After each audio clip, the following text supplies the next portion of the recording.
Yeah, I'm kind of just stepping in for Josh Hansen. He is the expert in crime prevention. Um, and so this is his PowerPoint, so I'm going to kind of go off of his PowerPoint. It's 87 slides. We're not going to do 87. He promised. Not No, 87. no. But what I got is 20 years of copying as a police officer. And do I know everything? No, I don't. I don't. And I learned from you guys, reference about things being safe and what's going on in the county. And I'm constantly learning. I'm still going to classes. And I tell people, I said, there's two things that will, if that happened, I will retire. One, if I wake up and I think I know everything, I'll retire. And number two, if I go out and I don't feel scared anymore, I'm going to retire.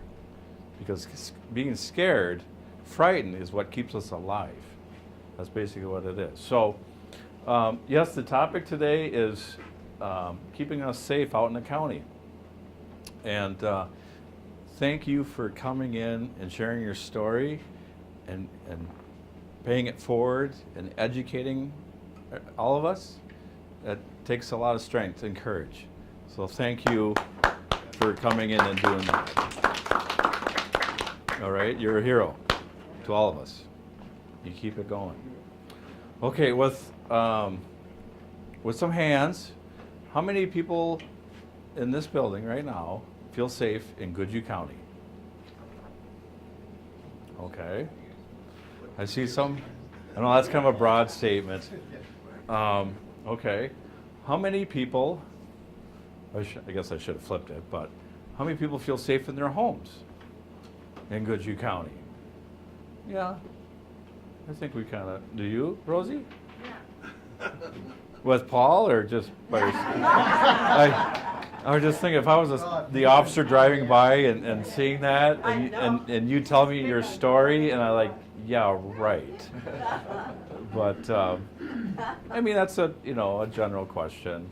I'll give you an answer too. I feel safe in my house. Yeah. That doesn't mean I don't keep a loaded gun there. Oh, absolutely. So, Yeah. We're going to talk about a few things to keep you safe. And I don't want you to leave here and go home and feel like you're going to live in a prison to protect yourself. Put bars on the windows and this and that. I don't want you to do that because you all need to live. And it's our job and it's your jobs to keep everybody safe. It's not all about law enforcement to keep you safe because you have to police yourselves and to help your neighbors. Because we can't all do it on our own. We all need to work together. But I want you to give you some ideas about how to keep yourself safe. And I just don't want you to feel like, okay, Officer Dan says I need to do this and that, and I can't even go outside without a dog. So here we go. Click. So we do have neighborhood watches in Goodhue County. Did anybody know that we had that in Goodhue County? Okay. The one that I can think of right now is down by Frontenac. There's a neighborhood watch down there. Okay. And I'm going to pass out some information that talks about, the neighborhood watch and to contact an officer. And there's a property assessment attached to that. But we do have that, and they meet once a month, and the officer will go down there and kind of tell them what's new, what's going on in their township. It's a township, and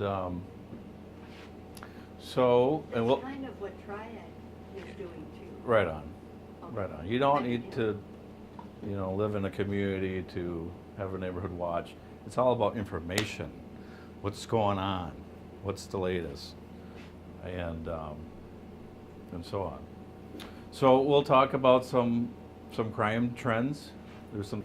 Yeah, this was last year, but I don't know if you want to hear about our squad cars or anything. But I have the new Taurus. We're getting rid of the Vicks. They're not making them anymore, so I have a Taurus, and really low to the ground. It's kind of a pain in the butt to get in, but it's nice, a lot of room once you get in. And So go ahead. Code Red. Has anybody heard of Code Red? And if you want to sign up, that's kind of that. You go on the county website, and there's, you can click on Oh, it. just call. GIS, geographic, and I don't know what the IS system. And if you call 911, that'll pop in my car. I have the screen of the map of Goodhue County, and I can see that pop up before they even give out the call. So that's right, basically where you're calling from. You can call with the cell phone too? The cell phone, yeah, that pops up, and then we go for calls for service, and then I can go get on my way before they even give it out. And they're like, I'm out, before they even get it out. But if you go on the county website, there's a lot of information on it to benefit you, maps, and also, you know, keep you safe. Reference scams. You can go on the Gov website and just kind of scroll through there and find out things that keep you safe. And scams is a big one. We get calls on that where people are calling, and you know, it was from a college kid calling grandpa. I'm sorry, grandpa. I'm in jail in Canada, you know, or overseas, whatever. And I don't want to call my mom and dad because I'm really embarrassed. And could you wire me some money? So it just kind of goes on and on for all these scams. Rosie was in the Philippines. The Philippines? Last year. You got a call from? No, they sent to everybody, and any deputy I'd ever contacted found out that I was in the Yeah. Philippines and needed money. How much did you get, Rosie? Yeah. The latest one I heard was like a couple of weeks ago, and the guy calls up and says, hey, you know, I just got somebody calling from the Border Patrol that I had something shipped over the border to me, and it was drugs, and apparently I have a warrant now. If I don't send so much X amount of dollars, they're gonna call the sheriff's department and arrest me. And he said, well, we don't do business that way. You know, it's a scam, you know, and so call the number back, and it's the accent, it's Jamaican accent, and I play along with it. I said, I'm calling on behalf of this person. Where do I send the money? Oh, no problem. You know, send the money there, and I was like, you know what? I don't appreciate what you're doing. This is who I am. And I had one guy from Jamaica say, oh, you dumb Americans. He hung up on me. Oh. It's $1 billion industry scam. Yeah. I had the, yeah, it's, if it sounds too good to be true or just kind of weird and awkward, it is. I had a lady that her husband just passed like a month ago. I think it was like a month ago. And this person calls up and says, I'm the life insurance through the company where he used to work. And we found out that he hasn't been paying his premiums for the last year. And in order to get your life insurance from your husband, and they're really nice, very sympathetic, sorry about your husband, but I need to talk to you about this. And so you need to pay the premiums for the last year. And you can do this by going to Walmart. You kind of, I always use Walmart, I don't know why. And I think it's called a green pack card, a money card. I don't know if you ever saw it when you walk out, come a checkout, where you can put money on a card. And so the guy says, you can get this, you know, money pack card, and it's $500, you'll be covered. And just think of this lady who's just lost her husband. She don't want to bother her kids. It's all about don't want to bother my kids. I don't want to be embarrassed. If it is, you know, I just want to go do it and get my money. And she put $500, and the guy says, you know, and then you can send it to this address. So she did, and sent it. And so he wanted her to do it again for another, I think it was a day later. So she got more money on this green pack card.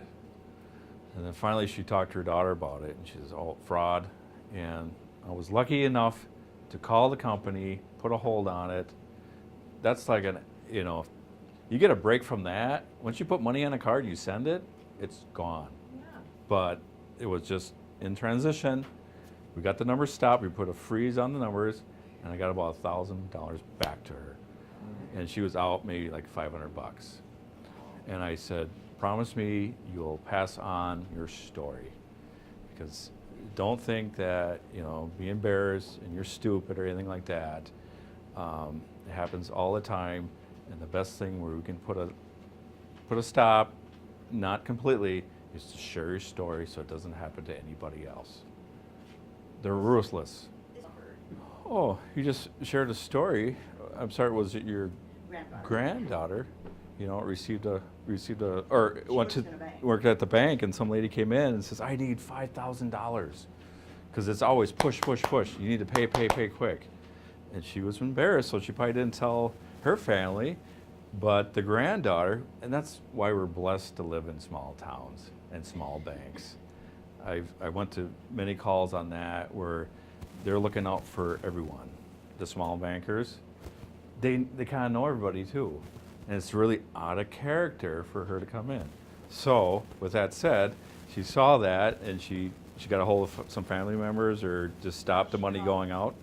It's funny, you get addresses and phone numbers, and we just do Google search, or, you know, have a location of an address, and here it's a business in New York City.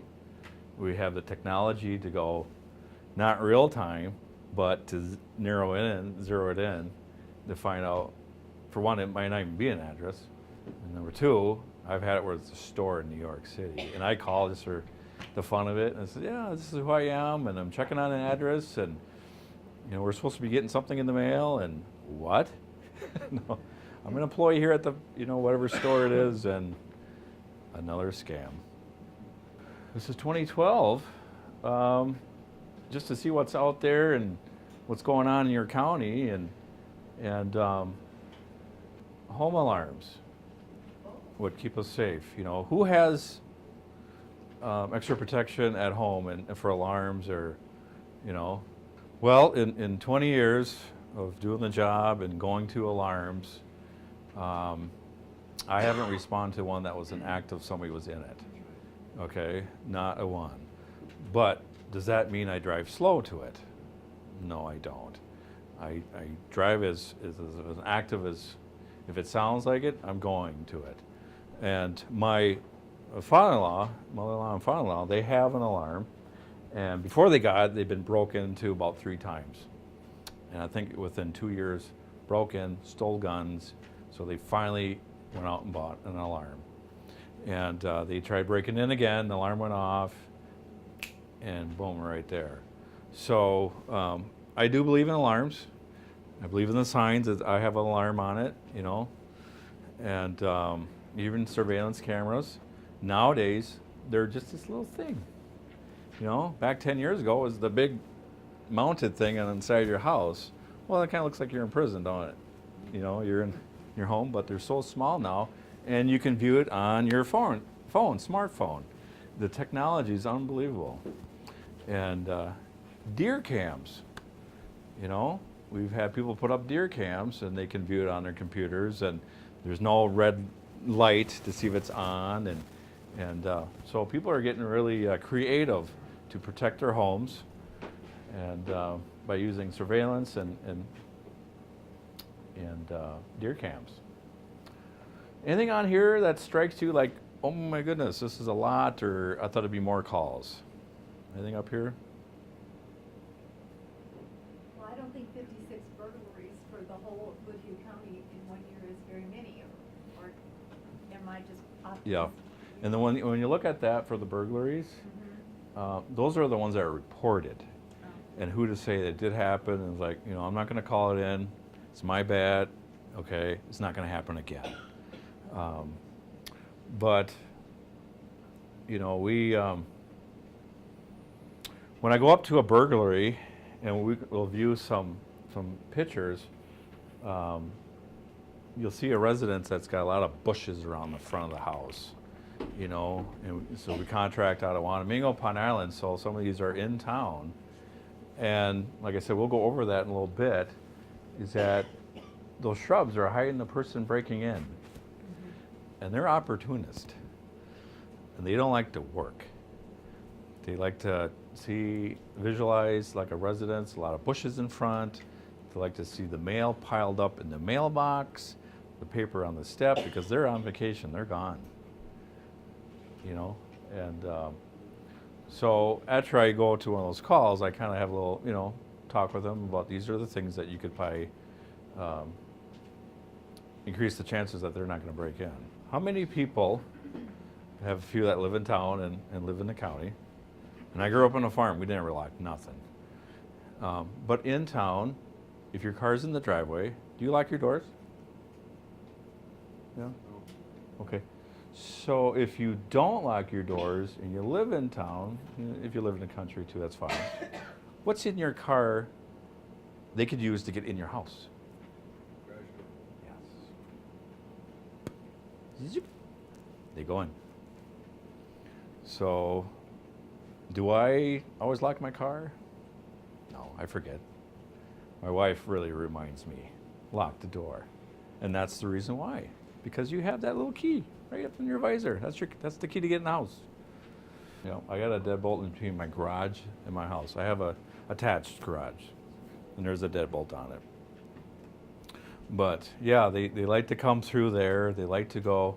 Everybody has in their house the little area where you put your change, your keys, your wallet, kind of like when you walk in. So they like that because it's very convenient for them. They use the garage door to get open. They go in, and it's right there. It's like lights, ta-da! And you walk in, they load up. Maybe time you take your rings off, your watches, right there, you know, and then they're out the door. That's why they're in and out so fast. Oh, anticipated crime trends. Theft of copper, metal, batteries. And the latest is at the cemeteries. Bronze stars. Okay. So they take them to the scrap metal places.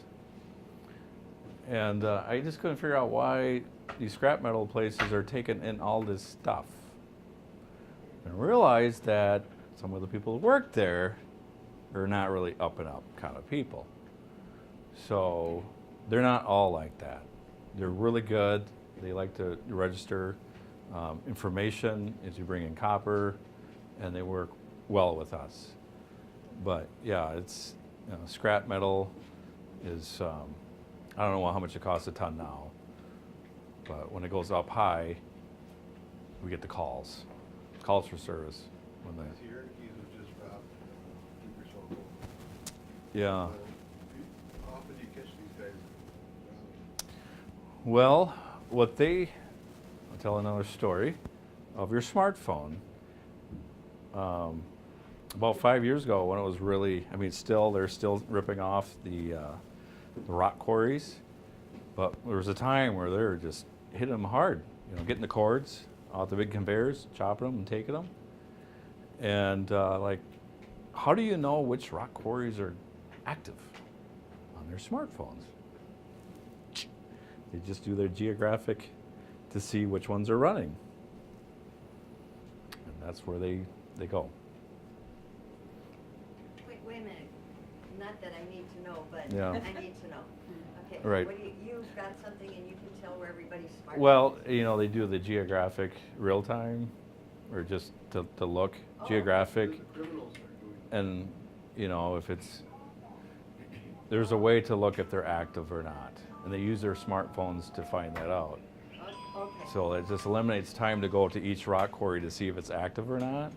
Because if it's not active, they're not going to have that equipment there and the cables. And so we can jump over to the drug part of it. There's been an increase of heroin, and that's all over, not just Cannon Falls.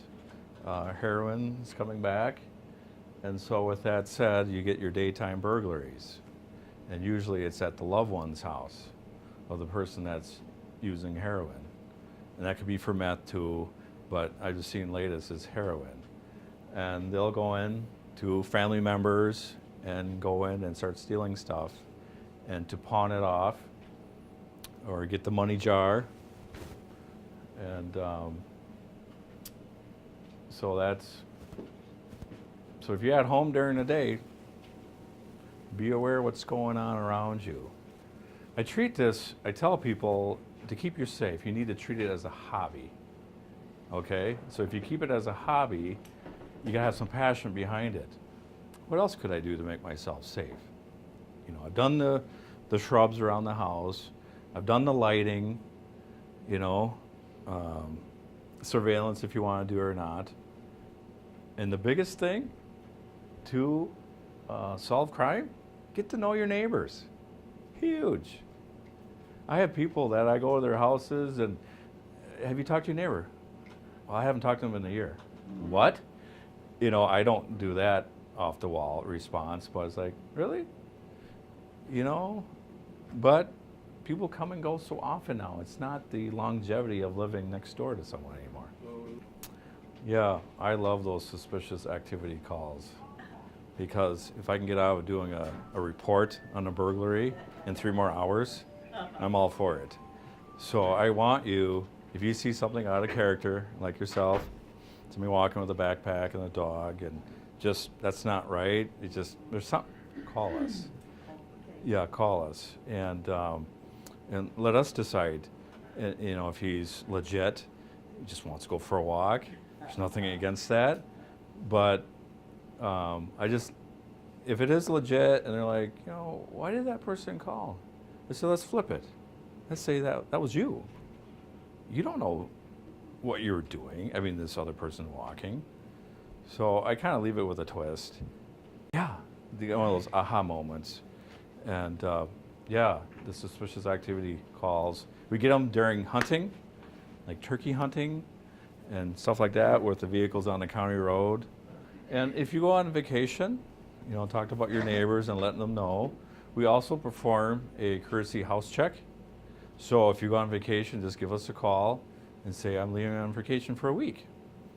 And there's gonna be a vehicle in the driveway, there's gonna be some lights that come on at a certain time.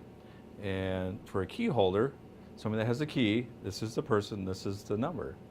And we'll go out there, you know, pending time that we can do it, you know.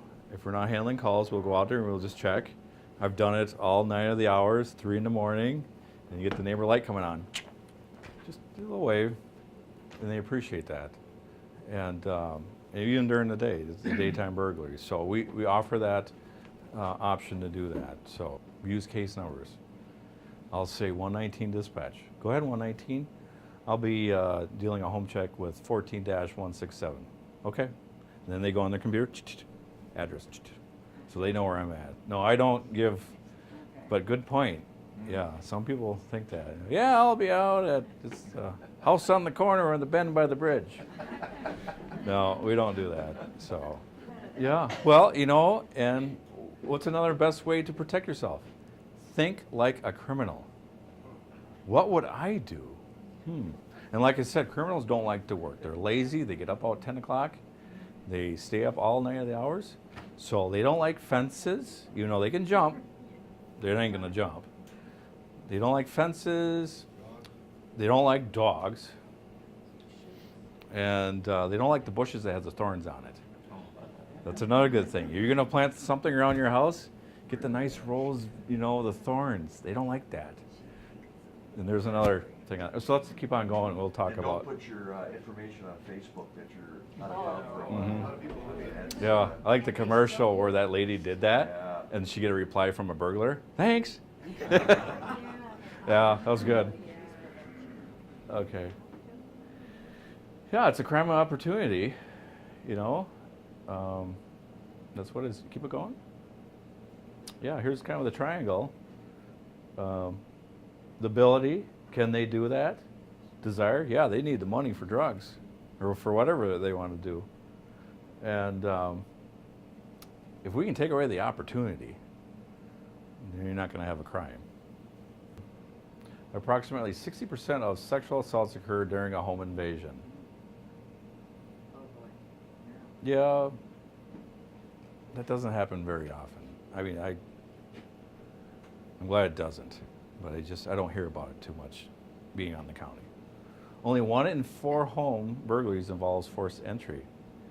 Yeah, not very much. It's just they're opportunists. People leave windows and doors open. Yeah, they don't like air condition. No, but yeah, they go around and they're checking doors. And during the day, how many people you see out there selling stuff? I mean, they got to go down to City Hall. They got to register what they're selling. You got to get a permit. But how many times you go down the block, you see somebody walking between houses. You don't know if they're reading meters or they're selling something. You just don't know. Where do the burglars get rid of their stolen stuff? The things that, Here. yeah, either they give it to other people that have the drugs. They kind of exchange it for drugs. Or they go up to St. Paul. They go to the pawn shop. Which we have. With all the pawn shops in Minnesota, we can type in a name and we can see who's been pawning stuff. So they were great with us. So. Do the pawn shops collect a fingerprint too? No, I don't. Maybe they do now. I don't go to a pawn shop. I mean, but I know they gotta have a driver license and they gotta put their name and phone number. And we have a network that we just type in a name, and boom, we have everything they pawned. It's like, yep, that's mine, that's mine, that's mine, and it's a great tool. How many people leave their lights on at night? Yeah, and the people that don't, why don't you put your lights on at night? Because it's on a sensor. Yeah. Okay, it Your takes phone money. call. It It's takes on a money, sensor. right? You turn your lights out in the county, Yard light. big yard light, and that really displays the light nice. Yeah, but a lot of people don't. I'm trying to get my light bill down, not up. Yeah, that's just, yeah, budget. Yep. And I always had the joke of, well, thanks for the likes, and I know how to break in. It's a hit or miss on that, but yeah, on the corners are nice lights, and motion detectors are nice, and it's funny with these radios, have so much power. I can go through an alley and just key it up, turns the lights on. The motion detector. I think we had one that opened the garage door. I was just gonna ask. Yeah, I was like, what? So I'll have cancer in 5 years, probably. See the difference between all that shrubs in front and get somebody to go in between there, and if there's a window, they can break in. If you drive by, you can't see that. So, I wish my lawn looked like that in front of my house like that. But what's that cost? Money, too. But you can prune it, so go ahead.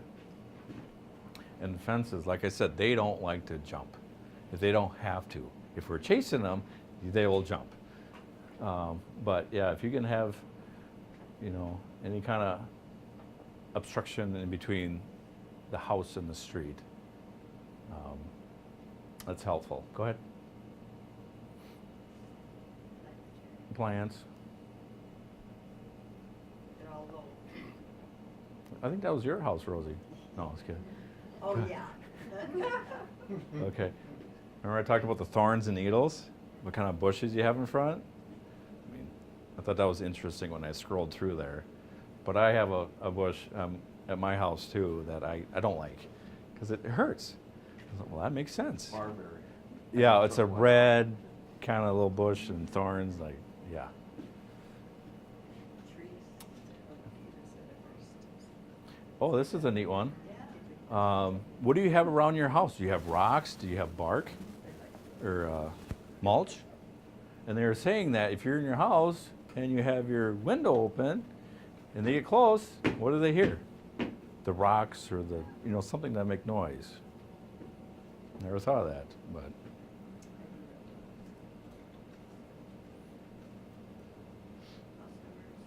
Oh, house numbers. We can kind of talk about that, maybe about the responding if you need us to come to your house if you live in the county. We all have the numbers that, at the end of the driveway, they're usually red, and they usually have it facing, like 19, just an example, off of 19, there's a sign that if the ambulance comes, they'll see the sign. But what if I'm coming the other way and I don't see the sign? I'm going to get there. It's just seconds. You know, if somebody's having a heart attack, it's nice to have that sign on the other side as well. But with this new computer system, I can bring it up and find out where I'm going. But just, you know, if it's behind a shrub and tree, you know, you might want to just kind of trim it. Who has the big glass doors? Yeah, I mean, they're nice. You know, are they going to get in if they want to get in? Yes, they will. But if it's something opportunist, like they walk by a house that has that, whoops, or they see that, what would be easier getting into by the glass? But that's not going to stop you from getting something that you want. Don't be a prisoner in your own home. Okay? Okay. And then there's the deadbolts. And it talks about, well, those are shims.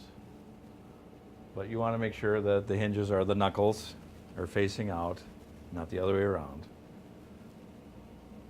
Okay? Okay, that's kind of the state of the art. You know, no more peepholes. I guess it's a door viewer that has a bigger scope. When I go up to do warrants, you know, I'll go to a house or apartment, and I'll just put my finger right on the, it's there. I'm here, and they know. Apparently, there was a cop knock. How many knocks for a cop? I know we're off subject here a little bit, but 3 knocks. So I do a couple here, a couple down here, and I'm sorry, we're off topic. Go ahead. That's interesting. Watch for that, Rosie. Yeah. So I go to your house. That's me. Yeah, little locks on the windows, sliding glass, and your patio doors. You know, have that extra bar down below than just your lock.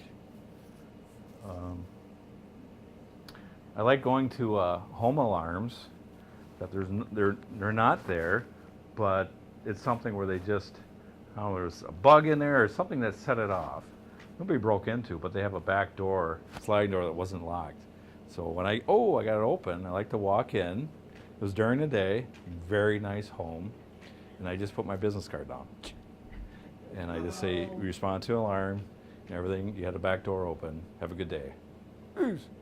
You know, the first thing, I didn't leave that, you know, but kind of make your rounds before you leave. Locks will only work if the mechanism is locked, yes. How many people have the bedrooms on the 2nd floor, and does anybody have the fire ladder that's in a box? Okay. Biological alarms, dogs. Do you hear your dogs bark at night when you're sleeping? Does it wake you up? Don't rely on the dog too much. Because I know, you know, you hear about burglars, they always bring dog treats with them. They throw the dog treat out, and then they're the best friend. Go ahead. Safes. Oh yeah, we'll stop right here. Yeah. Some burglars read obituaries. You know, normally they're pretty good. They don't say where they live, like address, but it's just embracing the internet and how this person knew her husband died and actually where he worked and what union he was involved with. They knew it all. So that's why the person kept on saying that, I'm sorry about the death. You know, we're calling on behalf of a trucking company. You know, they had life insurance through, and we know he was active in the union. So how do you know, I looked at the obituary, had nothing on the obituary about this guy that died. And this is Operation ID. You ever been at somebody's house and you saw the little eye, the sticker that they put on the window? And what that involves is an officer comes to your house, and I know what they did in the not the old days, but, well, I'm sorry. It's a little thing you peel off and you put on your window that, to have a burglar like, okay, I'm not gonna go inside and rip anything off here because it's all marked, and if I try to pawn it, they're gonna know who it is. Kind of a deterrent sticker. But what that is that the officer will stop by and do assessment. You wanna pass that out? Yeah, you put on your door, usually in the front back of the house and maybe in the front. Why don't you take a look at these? This is a 5-page assessment. Yeah, if you want to, that's, There's 2 different stickers here. does it say Operation ID on that as well? Why don't you hold that one up? Wanna pass them? So what's the serial? I think that's what my Yeah. mark. What's the serial numbers on? So I don't know what Cannon Falls, if they have that service here for Operation ID. Jill had to go on a call. But the officer will come out and we're passing around this property assessment. And they'll go through your house and give you some ideas to keep you safe. So here's the premise security assessment that you can take this home. And we offer this in the county. Like I said, I don't really know offhand what the city does, and Jill could explain that, but she had to leave. And they'll go in your house and kind of look at the windows, the doors. They'll look outside, you know, the landscape and offer suggestions. And Operation ID is that you go around and all your valuables, and that could be a TV, camera, your valuables. And what we did back in the day is that we had an engraver that we engrave on your valuable, and which the number went with the name, and so we connect the dots if we found it. So if that's something you want to do, and then you can put a sticker, you know, on the front of the door or in the back, more of a visual for the burglar to see that, and like, this opportunity I don't want. Okay, so on the front page, if you want more information about that, is some email addresses for the officers, and that's Deputy Brock Newman and Deputy Josh Hansen. It's in the middle of the front page. If that is something you would like an officer to come out, and if you live in town, we're more than happy to talk to you about, but we more than likely would like the local police department to work with you if you live in town. Yes, we love pictures. We like numbers, serial numbers, and we always usually get the story that I got as a gift, or I got rid of the box, I'm sorry, and you know, we're just going on luck right now. But you can do this on your own. You don't need Operation ID. You don't need an officer to come by. You can just take pictures of your valuables, write down the serial numbers, and value too. We need the value of your valuable. So that's, It's easier to prosecute somebody, I suppose. yeah, I mean, it just gets the process quicker, and we can put it in the national computer with the serial numbers, and if it comes across a pawn shop or we come across it and run the numbers, they'll come back as stolen. Vacation, crime prevention list, so we talked about home checks, let your neighbor know. So did that. You know, get that door opener out of your vehicle if it's outside. And how about doggy doors or cat doors? Does anybody have any dog doors in their house? Okay, I've been in some calls where that's how they got through. And you're thinking, I can't fit through there. I can't get one leg in there. But they can, you know. It's surprised how they can finagle in there.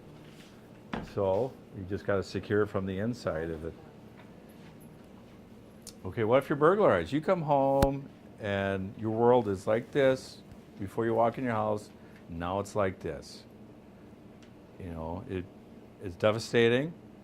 You're a victim, and I've seen emotion from surprised to scared to mad, and how dare you? I worked hard for this, and how dare you come in my home and steal from me? You know, I've seen all the emotion wrapped up in one, and I've seen them drop, and you gotta be there for them, and hopefully we get luck on our side to find them and prosecute them. Go ahead. The neighbor, What do you think the average time of a burglar coming in a house, going through it, and they're not pretty, things are pulled out, drawers. What do you think the average time of a burglar going in a house and getting out?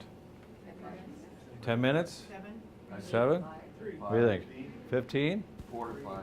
7 minutes. In and out, and they got a lot of stuff. And you walk in that house, and it looked like a tornado went through it. They're quick, they're fast, and they got somebody watching, You know, somebody outside, and you walk in there with the person that owns the house, and they're just crying from here to there, and they just, oh my goodness. And they just, you know, jewelry that they've been passed down.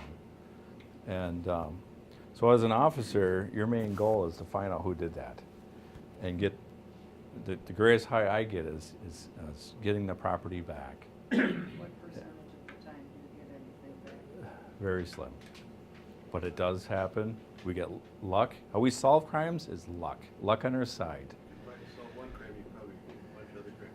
Right.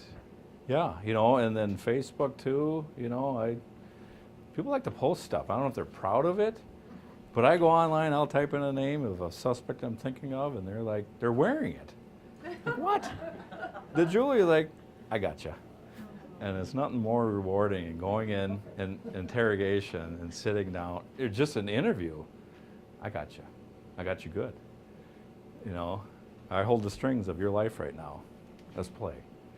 But it's, to get there is a lot of luck. Doesn't happen. I've many times, you know, call back in 3 months. I got nothing for you. I got nothing for you. You know, so. Go ahead. All right. That wasn't so painful, huh? Yeah. So I want to leave you with something too before I go. So these are very popular. I think a lot of people have these phones. And what I don't want you to do is this. Okay, I don't want you to do that. Does that happen? All the time. And I talk to kids and college kids, and that's where they're getting assaulted because they're focused on, well, who liked me or what's the post.